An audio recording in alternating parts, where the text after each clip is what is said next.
Hello children and welcome to the class of SST. Today we are proceeding for the chapter number 7 of your history, that is devotional paths to the divine. So let us begin. It's chapter number 8, devotional paths to the divine. This chapter deals with the performed rituals of the worship, the singing bhajans, kirtans, qawwalis, etc. And also the idea of Supreme God. As you can see that before the large kingdoms emerged, different groups of the people worshipped their own gods and goddesses. As the people were brought together through the growth of towns, many people were uneasy with such ideas and turned to the teachings of Buddha or Jainas. And after that there is a merge of the bhakti, that is devotion to the deity. It is also advocated in the Srimad Bhagavad Gita, which grew in the popularity in the early centuries of the Common Era. So let us see regarding that. First of all, what is the idea of Supreme God? The idea of Supreme God is that there is only one God in this world and it can be attained or approached with the devotion or bhakti. The idea was advocated in Bhagavad Gita. Look, the devotion, bhajans and kirtans. After that, concept of bhakti in South India. A new kind of bhakti evolved in southern India in the 7th to the 9th century, comprising of the emergence of the new religious movement which were led by Nayanars and Alvars. Nayanars were saints devoted to Shiva and Alvars were saints devoted to Lord Vishnu. Let's talk about hydrographies. A biography which express the reverence and respect for its subjects. These are often about saints. The two halves of hagiography refers to the holiness and writings, and it is something written about a holy people. Originally, a hagiography was a biography of a saint, written without any criticism. A hagiography idealizes the subject and puts them in your pedestal. Let's talk about philosophy and bhakti. The teaching of Sri Shankaracharya. Adi Shankaracharya traveled widely in India and preached his Advaita philosophy wherever he went. He taught that Supreme Brahman is Nirgun, that means without any guna, without any gun. Nirankar, without any form, without attributes. Nirvisan, Shisha. And Karta, non-agent. Brahman is above all needs and desire. Let's talk about Ramanuja. Ramanuja's chief contribution to the philosophy was his instant and decisive thoughts is necessary in the humanity search for the ultimate verity. That the world is real and provide real knowledge, and that is related to the daily life and not even contrary to the life of the spirit. Let's talk about ideologies of the Bhakti movement.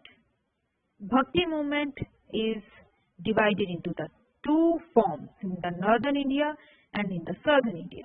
Northern India they are having the famous saints like Kabir, Tulsidas, Guru Nanak Dev. In southern India it is divided into Alvars and Nayanars.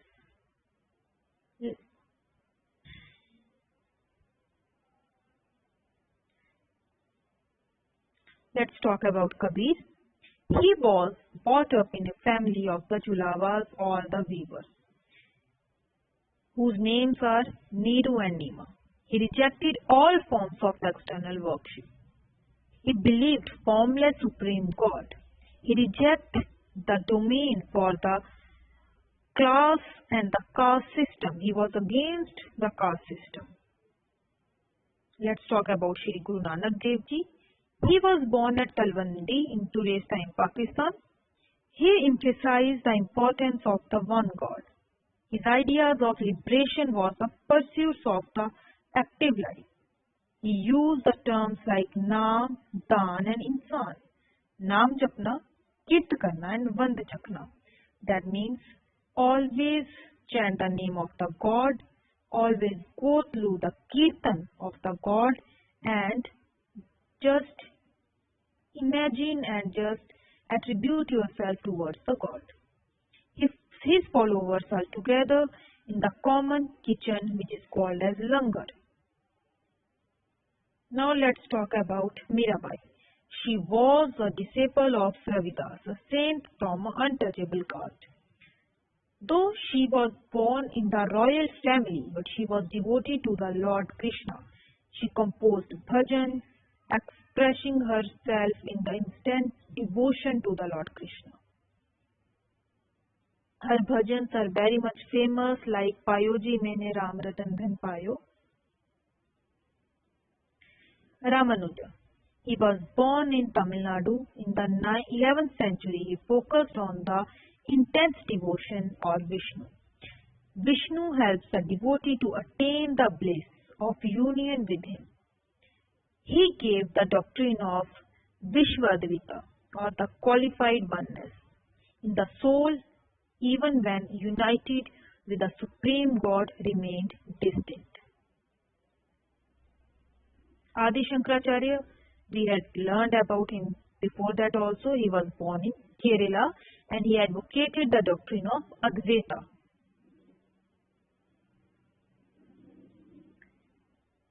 Now let's talk about the difference between Advaita and Vishwadita. Advaita, the path of liberation is by gaining Vidya knowledge, whereas the Vishwadita, liberation can be attained by loving God. So this is the main difference between these two. Bhakti movement in the southern India. Alvars, Nayanars. Alvars related to Lord Vishnu and Nayanars related to Lord Shiva. Now let's talk about Veera Shiva movement. This movement began in Karnataka in the middle century of the 12th. This argued strongly for the equality for all human beings. They stood against Brahmical ideas about caste and the treatment of the women. They were also against all forms of the ritual and idol worship. Now let's talk about the saints of Maharashtra. A lot of the saints of the Maharashtra like Gyaneshwar, Namdev, Eknath, Tukaram, etc. They focused on the Vithala temple which is in the Pandharpur. They rejected all forms of the ritualism. They rejected social differences based on the birth.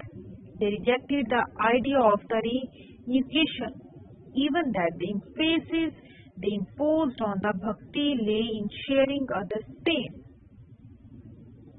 Let's talk about Nathpatis, Siddhas and Yogis. Yogis, they advocate, they just say that just leave the world. To them, the path of salvation is just by laying the meditation. They advocate intense training of mind and body. They criticize the religionism. Now we are proceeding towards the Sufism or the Sufi movement. The term Sufi used in the Islamic text. Some historians believe that it is derived from the term Safa. According to some scholars, it is derived from the word Suf. Some historians derived Sufism from Sufa. Sufi movement was a socio-religious movement. The Sufis did not attach importance to namaz, hajj or celibacy. They believed in the union of the human soul with the God through love and devotion. The Sufis emphasized on the seeking salvation by following the footsteps of Pagambar or Prophet Muhammad. The Sufis held their assemblies which are called as khanqahs. These khanqahs were the house of rest for the religious travelers. These khanqahs comprise several small rooms and a big hall which is called as Zamat Khana. Khanqahs also become the center where people discussed the spiritual matters. A lot of the people are going to join together there and they are going to discuss the matters which are related to spiritualism.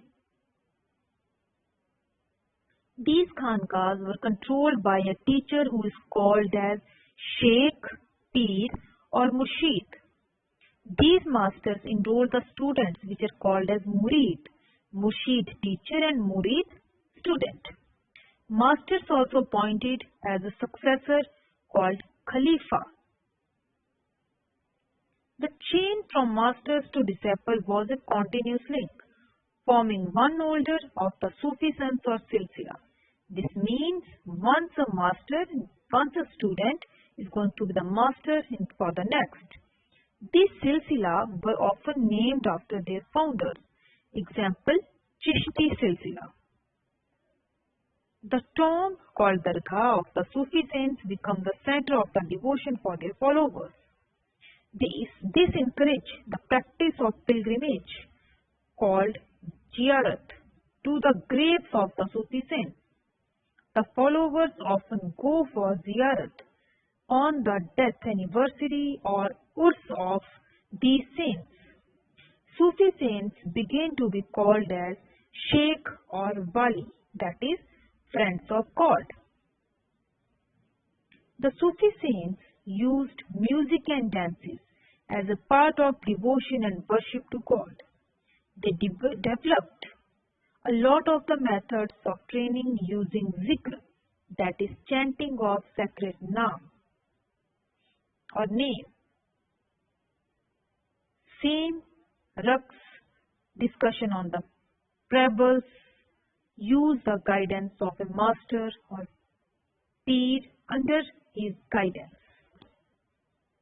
The Sufi movement inculcated a humanistic attitude amongst people. They had spread the message of social and religious equality and harmony. Some leading Sufi saints were known as Khwaja Muhyiddin Chishti, Fakhruddin Shikhar, Nizam-ul-Din Awliya, etc. So this is about Sufism, and in simple words we can say that the chapter Devotional Paths to the Divine is related to the different paths, that is Alvars, Nayanas, and also it is related to the Sufism. I hope you like this and you understood it very well. Thank you.